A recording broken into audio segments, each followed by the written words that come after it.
Hi friends, ഇന്ന് ഞാൻ വന്നിട്ടുള്ളത് എൻ്റെ വീട്ടിലെ ഇൻഡോർ പ്ലാന്റ്സിന് ഞാൻ എന്തൊക്കെ കെയറാണ് കൊടുക്കുന്നതെന്ന് നിങ്ങൾക്ക് കാണിച്ചു തരാൻ വേണ്ടിയിട്ടാണ്.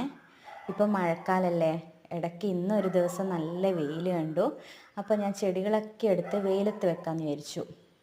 ഇത് നിങ്ങളും ചെയ്യണം കേട്ടോ. ഇൻഡോർ പ്ലാന്റ്സ് ആണെന്ന് കരുതി നമ്മൾ എപ്പോഴും വീടിൻ്റെ അകത്ത് തന്നെ വെച്ചുകൊണ്ടിരിക്കാൻ പാടില്ല. വെയിലൊക്കെ കാണുമ്പോൾ നമ്മൾ വെയിലത്ത് അത് എടുത്ത് വെക്കണം. അതിനും കാറ്റും വെളിച്ചവും ഒക്കെ ആവശ്യമാണ്. ഞാനിപ്പോൾ വീട്ടിൽ കൂടിയിട്ട് ആകെ 2 മാസം 2.5 മാസം അത്രയേ ആയിട്ടുള്ളൂ. ഞാൻ അതിന് മുമ്പേ ചെടികളൊക്കെ വെച്ച് പിടിപ്പിച്ചിട്ടുണ്ടായിന് ചട്ടിയിലാക്കിയിട്ട്. അപ്പോൾ എല്ലാം ഒരു ഇലയൊക്കെ വന്ന് തുടങ്ങി, പുതിയ ഇലകളൊക്കെ ഓരോന്നായിട്ട് വന്ന് തുടങ്ങുന്നതേ ഉള്ളൂ.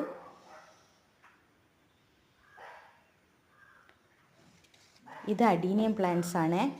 ഞാൻ പോട്ടിലാക്കി വെച്ചത് മുതൽ മഴ വന്നു, പിന്നെ ഇതിനെ വെയിലൊന്നും കിട്ടിയില്ല, അതുകൊണ്ട് അധികം വളർന്നിട്ടില്ല. അതുകൊണ്ട് ഞാൻ ഇവരെയൊക്കെ ഒന്ന് വെയിൽ കൊള്ളിക്കാമെന്ന് വിചാരിച്ചു. ഇത് ടെറസിൻ്റെ മുകളിലാണ്. ഇവിടെയാകുമ്പോൾ നല്ല വെയിൽ കിട്ടും. ഈ അഡീനിയം പ്ലാന്റിന് ഏറ്റവും കൂടുതൽ വേണ്ടത് വെയിലാണ്.